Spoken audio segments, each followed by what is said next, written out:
नमस्कार दोस्तों। तो आज हम देखेंगे आपके जो साइंस पेडागोजी है उसके कुछ महत्वपूर्ण प्रश्न या आपके पेपर 2 के प्रश्न हैं। तो चलिए शुरू करते हैं आज के सेशन को।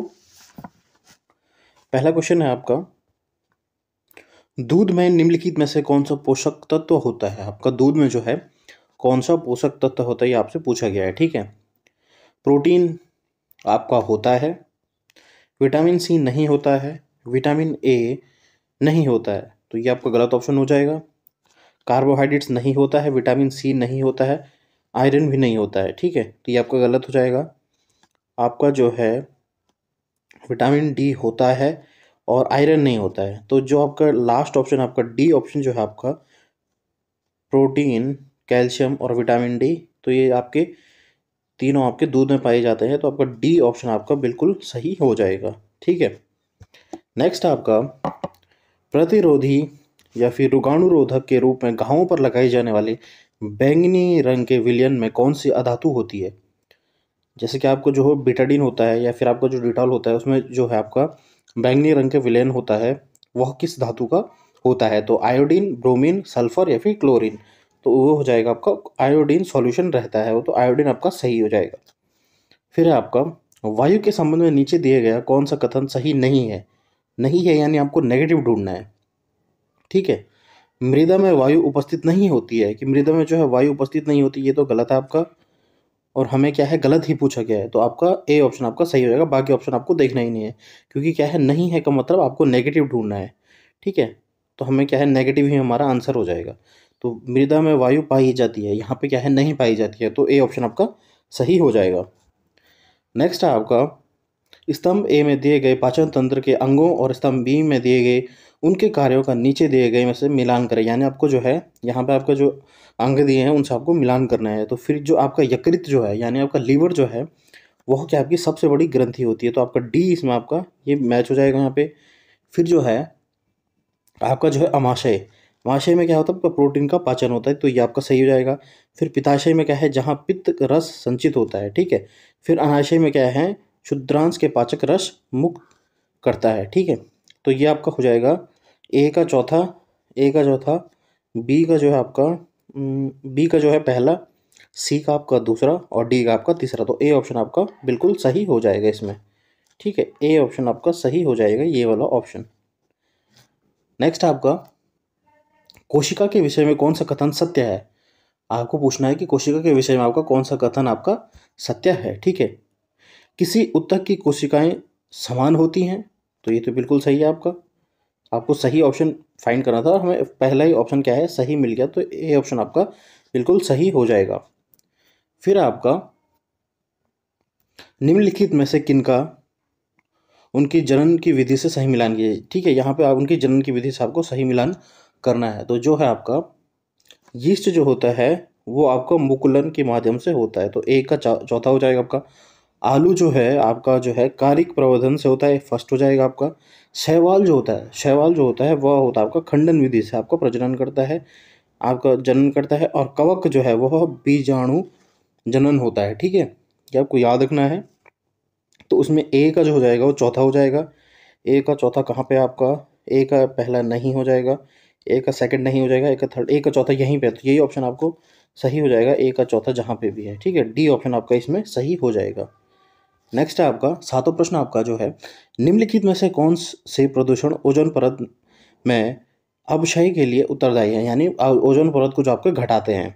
तो क्लोरोफ्लोरोकार्बन बिल्कुल सही है आपका, अम्लीय वर्षा एसिड रेन नहीं, मीथेन और कार्बन डाइऑक्साइड नहीं, मीथेन और कार्बन डाइऑक्साइड नहीं, कार्बन डाइऑक्साइड और कार्बन मोनोऑक्साइड ये भी नहीं होता है। तो आपका जो होता है वो होता है आपका CFC यानी क्लोरोफ्लोरोकार्बन जो होता है आपका ऑप्शन ए इसमें आपका सही हो जाएगा। ठीक है, नेक्स्ट है आपका निम्नलिखित में से कौन सा समुच्चय संचारी रोगों को निरूपित करता है।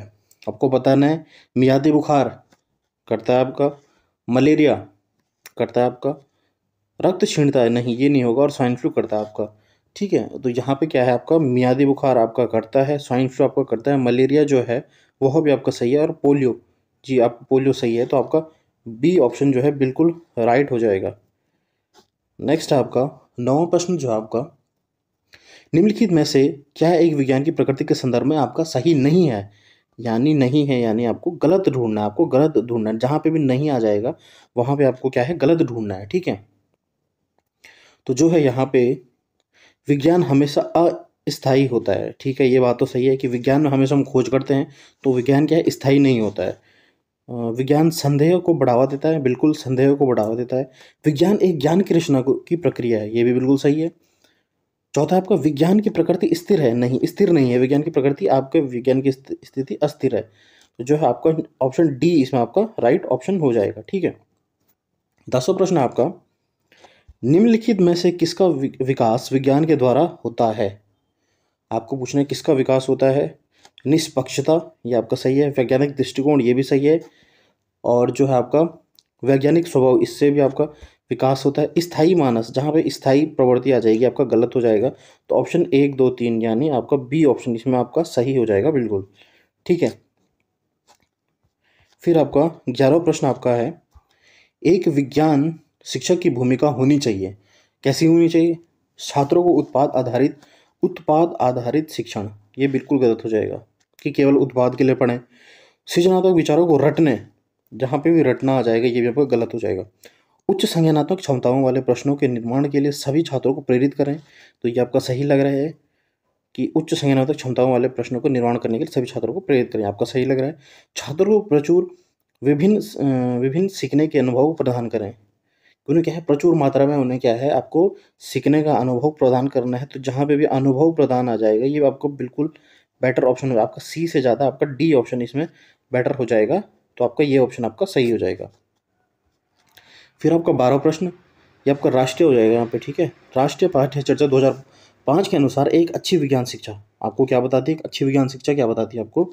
सीखने वाले के प्रति सच्ची होनी चाहिए, बिल्कुल सही है, सीखने वाले के प्रति सच्ची होनी चाहिए। सीखने वाले के पर्यावरण के प्रति सच्ची होनी चाहिए, पर्यावरण के प्रति, ये भी बिल्कुल सही है। शिक्षक के प्रति सच्ची होनी चाहिए, ये आपका सही नहीं कि शिक्षक के प्रति सच्ची होनी चाहिए। विज्ञान के प्रति सच्ची होनी चाहिए, तो सही बात है आपका। तो ऑप्शन जो है आपका 1 2 और चौथा आपका बिल्कुल सही हो जाएगा। तो आपका डी ऑप्शन इसमें सही हो जाएगा। नेक्स्ट आपका 13वां प्रश्न है, बच्चे के अपने क्षेत्र के लोगों के में वायु प्रदूषण के स्रोतों की जागरूकता का सर्वे का संचालन करना। ठीक है, निम्नलिखित में से कौन सी संज्ञानात्मक प्रक्रिया उपयुक्त सीखने के उद्देश्य में रेखांकित क्रियापरक संचालन करना से सबसे अधिक संभावित होगी? बोध करना, सृजन करना, अनुप्रयोग करना या फिर याद करना। याद करना गलत हो जाएगा, अनुप्रयोग करना गलत हो जाएगा, बोध करना भी गलत हो जाएगा, सृजन करना इसमें बी ऑप्शन आपका सही हो जाएगा। ठीक है, फिर आपका निम्नलिखित में से कौन सी युक्ति विज्ञान शिक्षण अधिगम में सीखने वाले को शामिल करने के लिए सबसे अधिक उपयोगी हो सकती है? छात्रों के कठिन बिंदुओं को स्पष्ट करना गलत हो जाएगा। सबसे पहले छात्र को सीखने में जोड़ने पर कार्य करना, ये आपका सही लग रहा है। छात्रों को समूह आकलन के लिए प्रोत्साहित करना, समूह आकलन गलत हो जाएगा आपका। विज्ञान की पुस्तक को पढ़ना, जहाँ पे भी आपका पुस्तक हो जाएगा ये आपका गलत ऑप्शन हो जाता है। ठीक है, तो इसमें सही ऑप्शन जो है आपका बी ऑप्शन सही हो जाएगा कि सबसे पहले छात्र को सीखने में जोड़ने पर कार्य करना चाहिए, बी ऑप्शन आपका बिल्कुल राइट ऑप्शन हो जाएगा। नेक्स्ट आपका 15वां प्रश्न आपका, निम्नलिखित में से किस युक्ति के द्वारा प्रकाश के परिवर्तन, जो आपका प्रकाश का परिवर्तन होता है, की संकल्पना का अर्थवान स्पष्टीकरण दिया जा सकता है? यानी किस तरीके से हम बच्चों को प्रकाश का परिवर्तन पढ़ाएंगे, आपसे पूछा गया है। प्रकाश के परिवर्तन को दिखाता हुआ चार्ट लेके जाएंगे। सीखने वालों के द्वारा सफ़ेद कागज में पर्दे पर प्रकाश के परावर्तन का अवलोकन करना और उसका निष्कर्ष निकालना कि क्या है। एक सफ़ेद कागज, जो आपके सीख रहे हैं बच्चे, उनके सफ़ेद कागज मंगाएंगे उनसे और पर्दे से प्रकाश का परावर्तन उनको दिखाएंगे। ठीक है, क्या आपका सही लग रहा है? संकल्पना आधारित बंद उत्तर वाले प्रश्न आपका बिल्कुल गलत हो जाएगा ये। संकल्पना आधारित एनिमेटेड वीडियो, तो सबसे जो इसमें सही लग रहा है आपको उत्तर वो है आपका बी ऑप्शन आपका। बाकी भी सही है लेकिन अब बेटर ऑप्शन जो है वो आपका बी ऑप्शन हो रहा है। इससे क्या है, बच्चे जो है ऑब्जर्व कर पाएंगे, ठीक है, वो देख पाएंगे। फिर आपका 16 प्रश्न आपका, विज्ञान के क्षेत्र में भ्रमण क्यों महत्वपूर्ण है? जो आपका विज्ञान है उसमें आप भ्रमण करते हैं, क्यों महत्वपूर्ण है? इसका संचालन आसान होता है, यह विज्ञान की जानकारी इकट्ठा करता है, यह सीखने वाले में मेहनत की आदत का विकास करता है, या फिर यह अपने हाथ से कार्य करने के अनुभव प्रदान करता है। तो ये आपका सही है, डी ऑप्शन आपका सही हो जाएगा इसमें, कि यह अपने हाथ से कार्य करने के अनुभव को प्रदान करता है। तो डी ऑप्शन आपका सही हो जाएगा। फिर आपका निम्न में से कौन सा साधन बाल केंद्रित आकलन के लिए है, यानी आपको बाल केंद्रित, जो आपका चाइल्ड सेंटर्ड आपका जो एनसीएफ भी कहता है आपका कि बाल केंद्रित आपकी जो है शिक्षा होनी चाहिए, आकलन के लिए महत्वपूर्ण है। तो पोर्टफोलियो सही है आपका, क्योंकि पोर्टफोलियो में एक फाइल होती है जिसमें बच्चे की दिन प्रतिदिन की जो एक्टिविटी होती है वो उसके मार्क्स वगैरह सब उसमें रहता है। जब से उसने एडमिशन लिया स्कूल में, पोर्टफोलियो से आप बाल केंद्रित शिक्षा आकलन कर सकते हैं, ये भी सही है आपका। अवधारणा मानचित्र, मानचित्र बनाना बालक के बारे में, ये भी आपका सही है। पेपर पेंसिल टेस्ट जहाँ पे भी आएगा ये गलत हो जाएगा। ठीक है। जनरल लिखना, जनरल लिखना आपके साइंस में बहुत इंपॉर्टेंट है। आपके साइंस पेडागोजी में जहाँ पे भी जनरल लिखना आएगा ये आपका पॉजिटिव माना जाता है। तो एक, दूसरा और तीसरा आपका बिल्कुल सही हो जाएगा। नहीं, एक, दूसरा और चौथा, ठीक है, ए ऑप्शन आपका, ए ऑप्शन आपका बिल्कुल सही हो जाएगा इसमें, ए ऑप्शन। ठीक है। नेक्स्ट है आपका विज्ञान में सीखने जैसा आकलन का अर्थ है। आकलन का अर्थ क्या कहलाता है आपका? योगात्मक आकलन नहीं, योगात्मक नहीं होगा। स्व आकलन, स्व आकलन होता है। सत्र आकलन, सत्र आकलन ही, रचनात्मक नहीं। तो बी ऑप्शन आपका सही हो जाएगा कि स्व आकलन आपका विज्ञान में महत्वपूर्ण है। विज्ञान में सीखने जैसा आकलन, ये आपका फिर आ गया स्व आकलन। ये अभी ये प्रश्न रिपीट हो गया। फिर आपका 20वां प्रश्न आपका, अमृता कोई विद्युत परिपथ व्यवस्थित करने का प्रयास कर रही है। आपकी अमृता जो है वह क्या है, एक विद्युत जो है एक इलेक्ट्रिक सर्किट आपको बनाने की प्रयास कर रही है, और उसके पास पर्याप्त संख्या में संयोजक तार नहीं, उसके पास तार नहीं है। ठीक है। परिपथ को पूरा करने के लिए वह नीचे दिए गए पदार्थों में से किस पदार्थ का उपयोग कर सकती है, यानी वह क्या है, किस पदार्थ का उपयोग करेगी आपका तार बनाने के लिए। स्टील की तार, कांच की छड़, रबड़ का पाइप, मोटा धागा। तो ये हो जाएगा स्टील की तार आपका सही उत्तर हो जाएगा। 21वां प्रश्न आपका, सही कथन को पहचानिए। आपको सही कथन पहचानना है। अवतल दर्पण सीधा प्रतिबिंब भी बनाता है और उल्टा प्रतिबिंब बनाता है। जब अवतल दर्पण है वह सीधा भी बनाता है और उल्टा प्रतिबिंब बनाता है। सीधी इमेज बनाता है और उल्टा प्रतिबिंब बनाता है। तो ये तो आपका बिल्कुल सही है, आपको दूसरा ऑप्शन देखना ही नहीं है, ए ऑप्शन आपका सही हो जाएगा। ठीक है। नेक्स्ट है आपका, चींटी के दंश, यानी चींटी जब काटती है तो उसमें आपको जो आपकी झंझनाहट होती है, तो उसमें क्या है, कौन सा अम्ल होता है, कौन सा आपका एसिड पाया जाता है चींटी के काटने पर। तो ये होता है आपका फॉर्मिक अम्ल। आपको याद रखना, बहुत इंपॉर्टेंट है, बहुत बार पूछा गया है। तो ए ऑप्शन आपका सही हो जाएगा। अगला प्रश्न आपका, नीचे दिए गए कथनों को ध्यानपूर्वक पढ़िए और सही विकल्प का चयन कीजिए। उबलते पानी से आधी भरा तथा कस कर बंद की गई एक प्लास्टिक की बोतल को कुछ समय के लिए शांत छोड़ देने पर टूट जाती है। यानी कि उबलती हुई जो आपकी आधी भरी जो आपने एक बोतल ली है, प्लास्टिक की बोतल ली है, उसको आप क्या है, शांत छोड़कर कुछ समय तक वो टूट जाती है। ठीक है। बोतल का तापमान कम होने पर हवा का दबाव कम हो जाता है। कि जब आप बोतल में गर्म पानी रखेंगे तो क्या हो जाएगा, वो कुछ समय बाद क्या है, फट जाती है, क्योंकि क्या हो जाता है कि हवा का दबाव क्योंकि कम हो जाता है। तो दोनों अभिकथन भी सही है और कारण भी सही है। तो ए ऑप्शन आपका बिल्कुल सही हो जाएगा इसमें, क्योंकि दोनों कथन आपके सही हैं। ठीक है। नेक्स्ट है आपका, गलत कथन का चयन कीजिए। आपको गलत कथन का चयन करना है इसमें। गर्म किए जाने पर चुंबक अपने गुण धर्म खो देता है। कि जब आप चुंबक को गर्म करते हैं तो अपने गुण खो देता है। नहीं, ऐसा नहीं होता। दंड चुंबक को युग्मों के इस प्रकार रखना चाहिए कि वे विजातीय ध्रुवों के साथ हों। नहीं, ये भी गलत है आपका। चुंबक के समान ध्रुव एक दूसरे को विकसित करते हैं, ये बिल्कुल सही है आपका। ठीक है। चौथा आपको देखना ही नहीं, क्योंकि तीसरा आपका सही है। फिर है, निम्नलिखित में से किस समुच्चय में केवल दूरी मापने की मात्रक है। आपको दूरी मात्रक की मापक बताना है। बालिश्त, वर्ष, प्रकाश वर्ष। नहीं, ये गलत हो जाएगा आपका। बालिश्त सही है, मीटर में भी आपका जो है आप दूरी नापते हैं। प्रकाश वर्ष भी आपका, जो आपका प्रकाश वर्ष यानी जो आपका लाइट ईयर होता है आपका, स्पेस में आपकी दूरी नापने के लिए होता है आपका। तो ये आपका सही हो जाएगा, बी ऑप्शन इसमें बिल्कुल आपका सही हो जाएगा। फिर है, समीर अपने कंची गोलियों को फर्श पर बिछे 3 विभिन्न सतहों जैसे कि आपका सेलफोन शीट, कालीन, समाचार पत्र पर लुढ़काता है। कंची पर लगने वाले घर्षण बल बढ़ते में किस क्रम पे होंगे, यानी आपको घर्षण बल बताना है, आपको सेलोफोन शीट, कालीन और समाचार पत्र, फिर आपका कंचे लुढ़काता है, तो जो है सबसे पहले जो होगा आपका सेलोफेन शीट जो है उस पर, क्योंकि घर्षण ज़्यादा होगा, ठीक है, क्योंकि उस पर रफ सरफेस होगा, ठीक है। फिर उसके बाद होगा आपका समाचार पत्र पे, तब होगा आपका कालीन पे। तो आपका बी ऑप्शन इसमें सही हो जाएगा। जैसे आप ध्यान से देखें इन प्रश्नों को, ठीक है। ये आपके पेपर 2023 के पेपर हैं आपके, ठीक है। कोई पिंड रेखांकित किसी एक समान वेग से गतिमान है यदि समय को एक्स अक्षर, समय को यहाँ एक्स पर रखा जाए, निरूपित किया जाता है, तो नीचे कौन सा कथन सही है, ठीक है। गति जो आपकी स्पीड होती है, गति का वेग समय ग्राफ वाई अक्ष के समांतर एक सरल रेखा बनाएगा, यानी ऐसे सरल बनाएगा। वाई और एक्स एक्सिस पे आपका, यहाँ पे आपका जो है समय है, ये आपका समय हो जाएगा, ये आपका टाइम हो जाएगा इस वाले एक्स एक्सिस पे, और यहाँ पे आपका क्या हो जाएगा, आपकी स्पीड हो जाएगी। तो ये क्या है, एक समान गति से चल रहा है।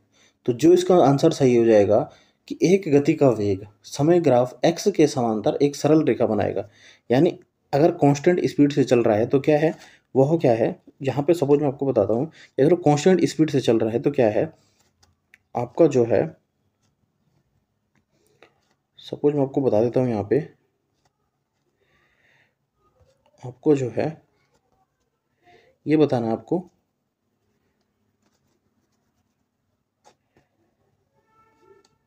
आपका जो है ये आपका ग्राफ है, यहाँ पे आपका समय है, टाइम है आपका, यहाँ पे आपकी गति स्पीड है, ठीक है।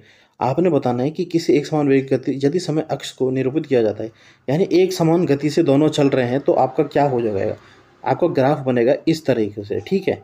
तो इस गति का वेग समय स्पीड का टाइम ऐसा बनेगा कि एक्स अक्ष के समांतर एक सरल रेखा होगी, यानी एक्स के अलोंग क्या होगी, आपकी समांतर रेखा होगी। इसका मतलब दोनों क्या है, कांस्टेंट स्पीड से चल रहे हैं। तो आपका जो है ऑप्शन जो है सी इसमें बिल्कुल सही हो जाएगा। फिर आपका निम्नलिखित में से कौन पेट्रोलियम का उत्पादक नहीं है, आपको पता होगा कोक, ए ऑप्शन आपका बिल्कुल सही हो जाएगा। इसमें कोक जो है पेट्रोलियम का उत्पादक नहीं है। निम्नलिखित जीवों में से कौन प्रकाश संश्लेषण द्वारा अपने भोजन बना सकता है, यानी आपका फोटोसिंथेसिस जो होता है, जिसमें आपके ग्रीन प्लांट्स, आपके हरे प्लांट्स जो है आपका जो है प्रकाश संश्लेषण करके आपका जो है खाना बनाते हैं। तो कौन सा भोजन बना सकता है, आपको पूछा गया है। कवक, राइजोबियम, वायरस, शैवाल। कवक नहीं होगा, राइजोबियम नहीं होगा, वायरस भी नहीं होगा। आपका शैवाल जो है, एल्गी जो होता है आपका, एल्गी जो होता है वह क्या है, अपना खाना जो है प्रकाश संश्लेषण यानी फोटोसिंथेसिस से बनाता है। तो डी ऑप्शन आपका सही हो जाएगा। नेक्स्ट है आपका, तो अब ये प्रश्न समाप्त हो गए। तो हमने आज पढ़े आपके 30 प्रश्न, ठीक है। तो अगर आपको ये वीडियो पसंद आई होगी तो प्लीज़ लाइक करें वीडियो को, कमेंट करें, शेयर करें, और प्लीज़ स्टूडेंट सब्सक्राइब करें मेरे यूट्यूब चैनल को। अगर आप सब्सक्राइब करेंगे तो हमें भी एक मोटिवेशन मिलता है। तो प्लीज़ आप चैनल को सब्सक्राइब कीजिएगा, और थैंक यू।